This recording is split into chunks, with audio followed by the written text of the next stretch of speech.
नमस्कार, बुलेटिन में आपका स्वागत है और मैं हूं आपके साथ रितेश कुमार गौतम और बात करेंगे देवभूमि उत्तराखंड की। बागेश्वर में मुख्यमंत्री पुष्कर सिंह धामी ने कलेक्ट्रेट सभागार में समीक्षा बैठक की। बैठक में उन्होंने विकास परियोजनाओं की प्रगति, जन कल्याण योजनाओं के क्रियान्वयन और आपदा प्रबंधन तैयारियों की विस्तार से समीक्षा की। मुख्यमंत्री ने अधिकारियों को समयबद्ध काम और पारदर्शिता सुनिश्चित करने के लिए कहा।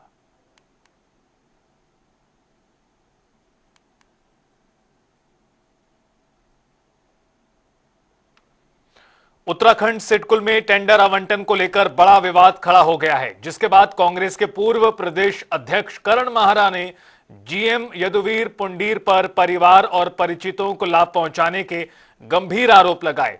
साथ ही आरटीआई हवाले से माहरा का दावा है कि पुंडीर ने अपने परिवार के नाम पर कंपनी बनाकर बिना टेंडर 70 लाख से ज्यादा के काम आवंटित कर दिए।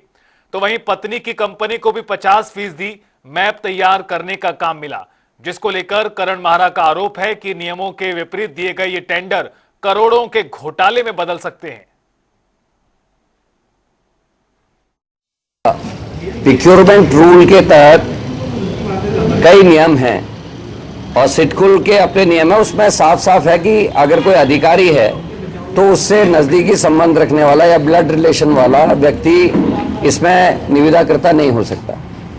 दूसरा, बिना टेंडर के अगर कोई काम होना है तो उसमें जो लोग उसमें प्रतिभा कर सकते हैं तो लोकल के होने चाहिए, और दूसरा उसमें कानून यह है कि 25,000 से अधिक और 2.5 लाख से कम के जो काम हैं वही केवल इसमें लिए जा सकते हैं। और उसमें भी 3 सदस्यीय एक समिति बनती है, उसकी रिपोर्ट्स लगती है, कितना उसमें इन्वेस्टमेंट होना उसकी होती है और कितनी की पेमेंट की जा रही है, वो सारा कुछ की जा रही है, वो सब कुछ स्पष्ट किया जाता है। और यहाँ यदुवीर सिंह जी के विरुद्ध जब उन्होंने बहुत ज़्यादा इस तरीके के इन्वॉल्वमेंट के काम किए तो एक लव जी जो हैं उन्होंने सूचना के अधिकार पर कुछ कागज लगाए, उसमें बहुत गंभीर चीज़ें सामने निकल के आई, जिसकी शिकायत मुख्य सचिव से लेके इंडस्ट्रियल सचिव पांडे जी से लेकर मुख्यमंत्री पोर्टल तक उन्होंने शिकायतें की।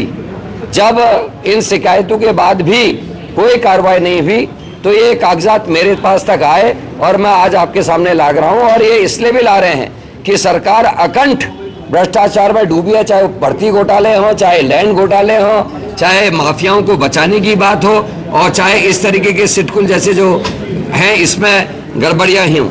इसमें मैपेज इंफ्रास्ट्रक्चर प्राइवेट लिमिटेड को इतने काम दिए गए और बहुत ज़्यादा पेमेंट्स की गई हैं। और ये जो मैं जिस कंपनी का नाम ले रहा हूँ, ये पुंडीर साहब के परिजनों की कंपनी है, नोएडा में बेस्ड है, उसके भी ये सारे कागजात हमारे पास उपलब्ध हैं। कौन कौन इसमें हैं, आशीष पुंडीर, तेजपाल सिंह पुंडीर इत्यादि इसमें हैं, ये इनकी कंपनी है।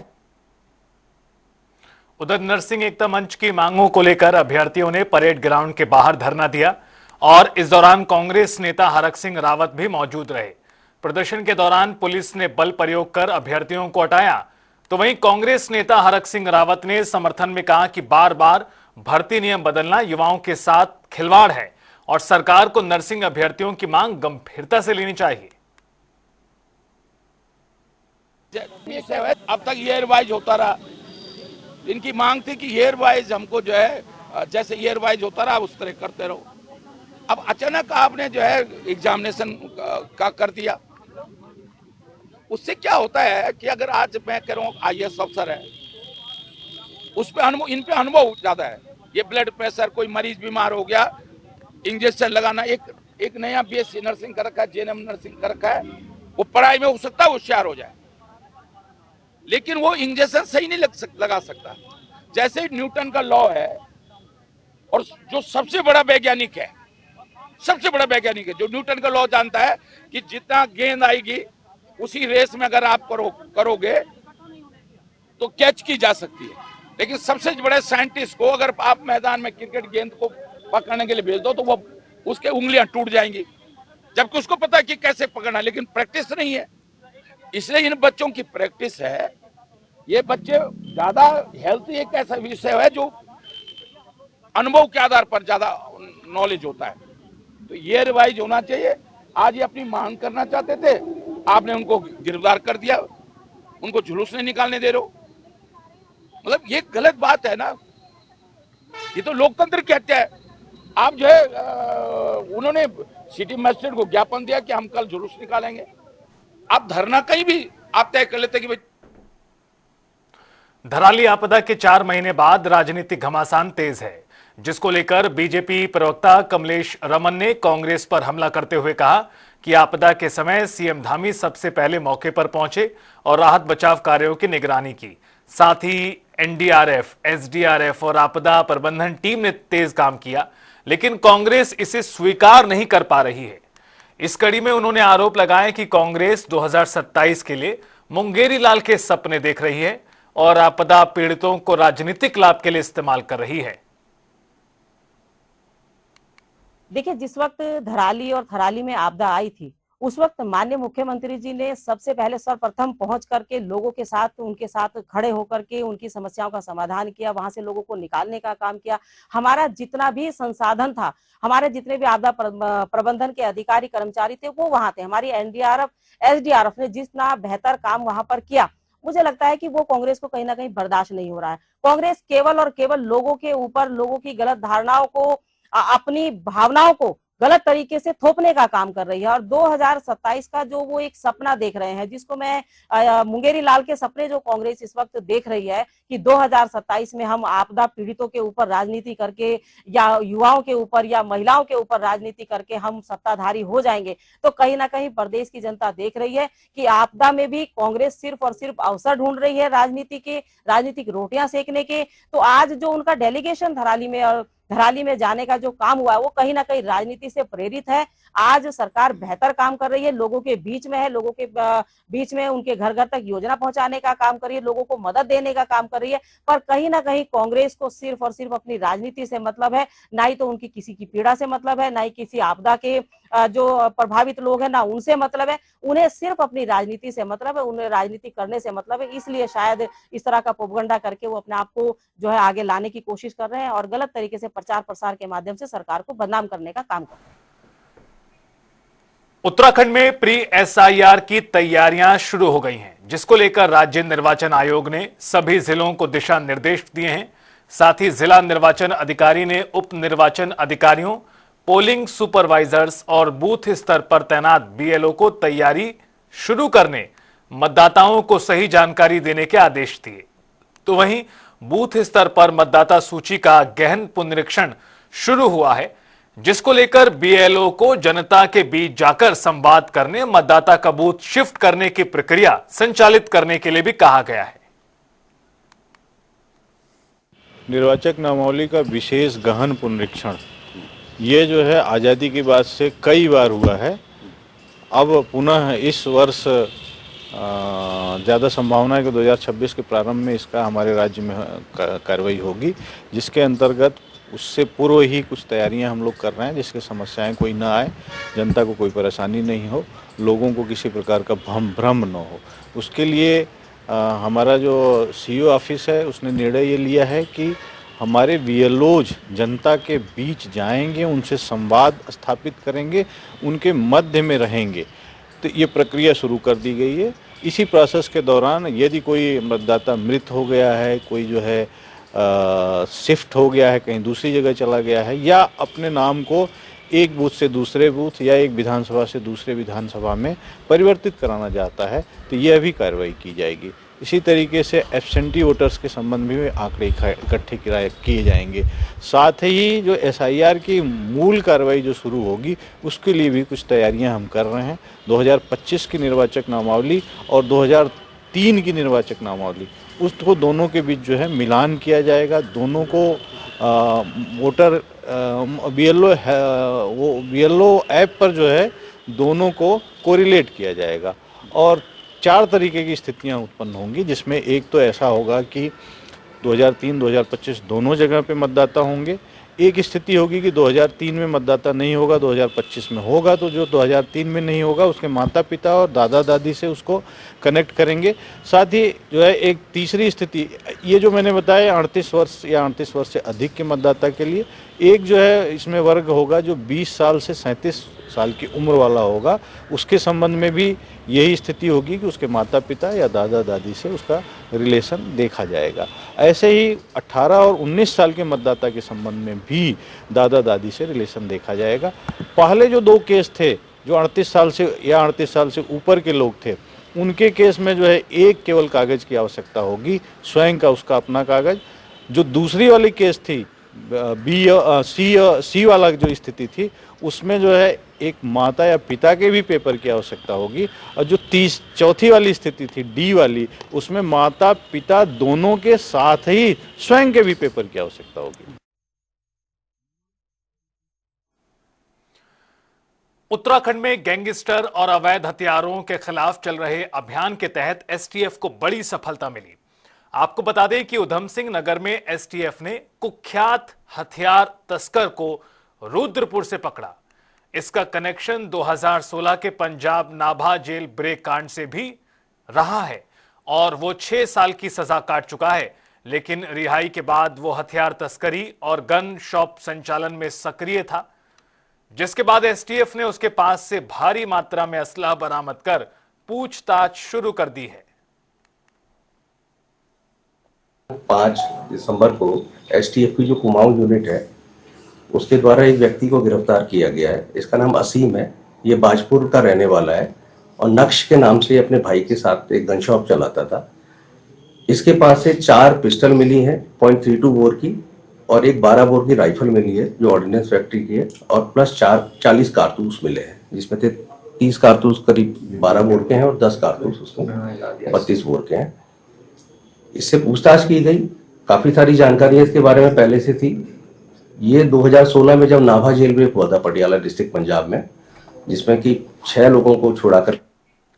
भारत निर्वाचन आयोग के निर्देश पर उत्तराखंड में प्री एसआईआर गतिविधियां शुरू हो गई हैं, जिसको लेकर एआईसीसी सदस्य करण माहरा ने आरोप लगाया कि विभिन्न विधानसभाओं में एसआईआर का काम विपक्ष को निशाने पर रखकर किया जा रहा है। उन्होंने कहा कि नाम अभी तय भी नहीं हुए, फिर भी सरकार और आयोग विपक्ष के नजदीकी लोगों को चिन्हित कर नाम काट रहे हैं। करण माहरा ने चुनाव आयोग पर बीजेपी का वर्कर बनने का आरोप लगाया। देखिए, उत्तराखंड में हालांकि अभी घोषित नहीं हुआ, लेकिन आप विभिन्न विधानसभाओं में जाओ, एसआईआर का काम ऑलरेडी शुरू कर दिया गया है। इससे इनकी नीयत पता चलती है। जब नाम अभी तक एसआईआर में है नहीं और एसआईआर लागू होगा नहीं होगा ये पता नहीं, लेकिन सरकार ने और इलेक्शन कमीशन ने काम ऑलरेडी शुरू कर दिया है और कोशिश हो रही है कि विपक्ष के लोगों के जो नजदीकी लोग हैं उनको चिन्हित इनके कार्यकर्ता कर रहे हैं, लिस्टें दी जा रही, बकायदा उनके नाम काटे जा रहे हैं और कठिन किया गया है कि 2003 के कम से कम प्रपत्र आए। कोई लड़की अगर विवाह करके आई है और पहले वोटर नहीं थी तो उससे कहा जा रहा है अपने माँ बाप के कार्ड्स लेके जाए। इलेक्शन कमीशन का काम है कि वो इलेक्शन में ज्यादा से ज्यादा लोग प्रतिभाग करें, उसके लिए लोगों को प्रेरित करें, ना कि उनको हतोत्साहित करें। और ऐसे में राजनीतिक दल तो अपने लिए हो सकता है काम करें, लोगों के आईडीज बनाएं, लोगों के वोट चढ़वाएं, लेकिन कोई व्यक्ति स्वयं क्यों कष्ट उठाएगा कि वो अपने मायके जाए, अपने माँ के या पिता के जो है उस 2003 के वोटर कार्ड्स लेके आए और अपना नाम चढ़वाए। ऐसा कोई भी करता नहीं और हिंदुस्तान में अभी ऐसी स्थिति आई भी नहीं है।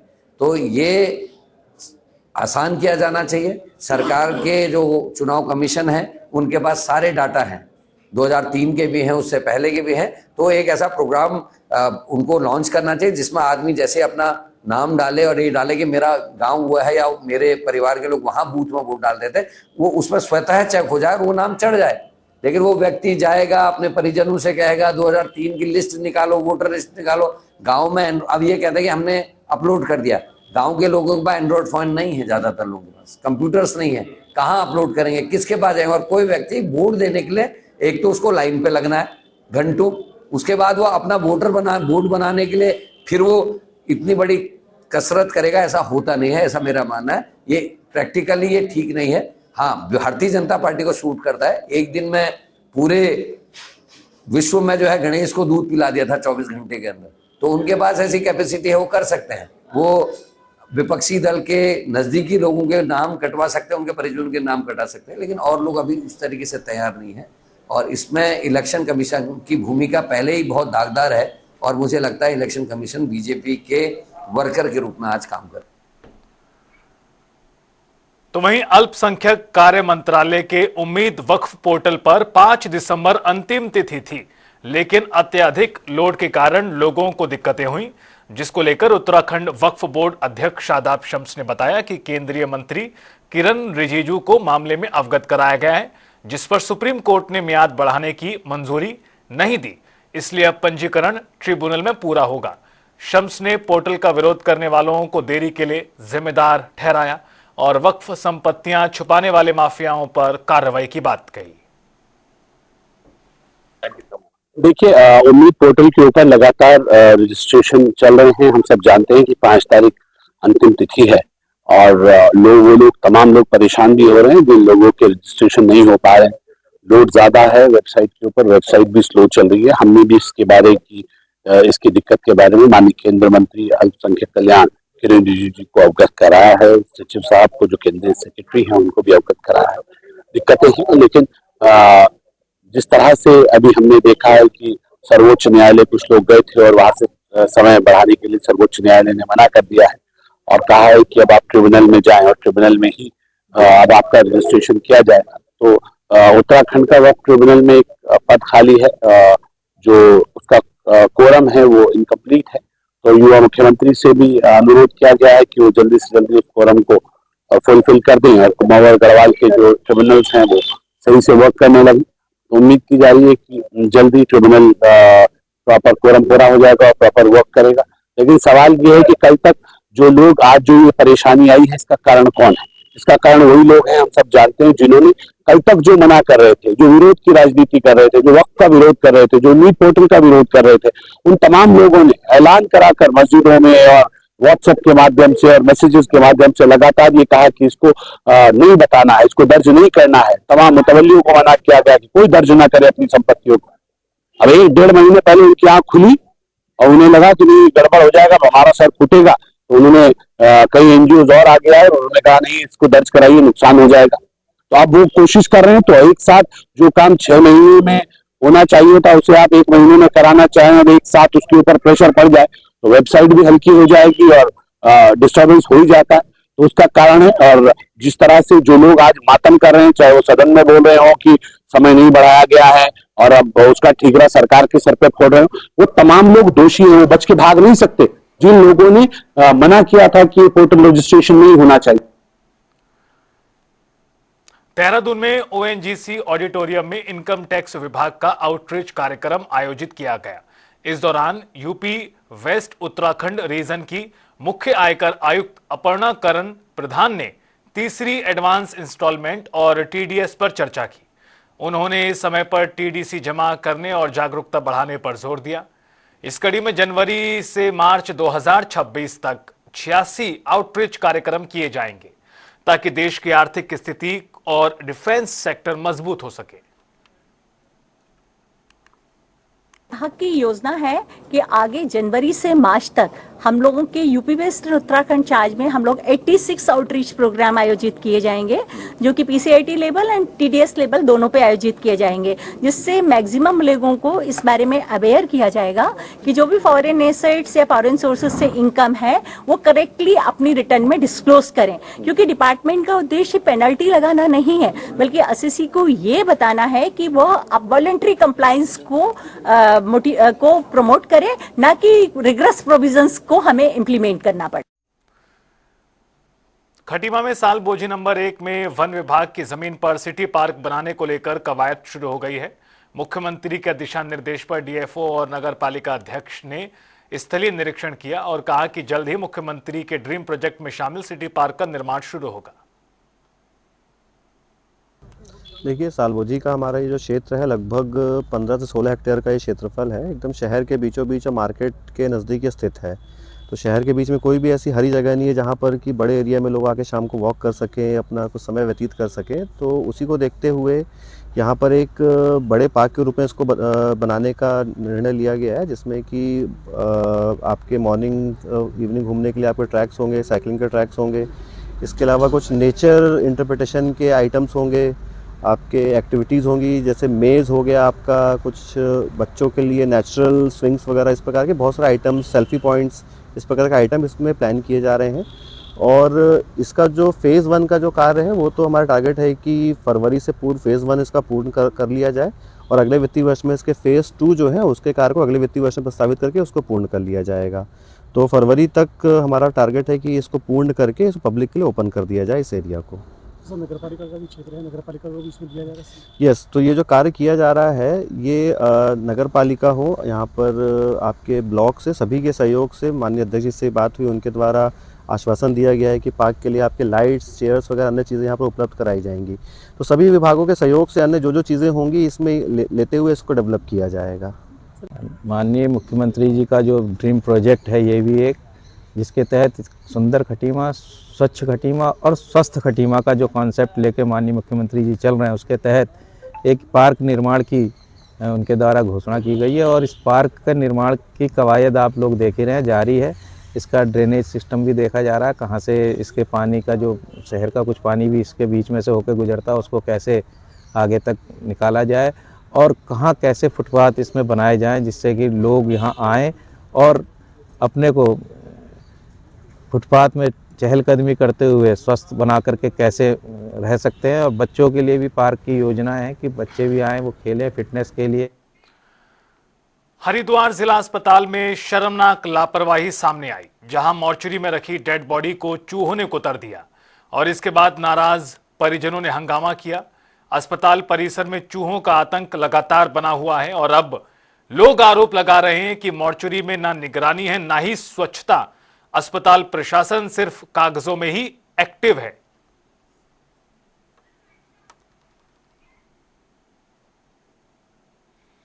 और फिलहाल इस बुलेटिन में इतना ही। आप देखते रहिए जनता टीवी।